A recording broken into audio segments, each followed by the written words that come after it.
میٹھے میٹھے اسلامی بھائیوں، سیدنا امیر معاویہ رضی اللہ تعالیٰ عنہ کے اقوال ایسے عمدہ اقوال ہیں کہ جن کی روشنی میں اگر زندگی بسر کی جائے تو ہماری زندگیاں ہی سنور جائیں۔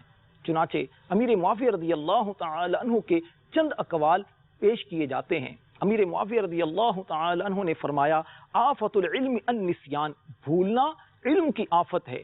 آفت العبادت الریا، ریاکاری یعنی اللہ کی رضا کے علاوہ کسی اور ارادے سے عبادت کرنا، یہ عبادت کے لیے آفت ہے۔ اور آفت اللب العجب، یعنی خود پسندی عقل مندی کے لیے آفت ہے۔ آفت الاصلاح الشح، یعنی لالچ اصلاح کے لیے آفت ہے۔ اور آفت السماحت التبذیر، یعنی ناجائز کاموں میں مال خرچ کرنا، یہ سخاوت کے لیے آفت ہے۔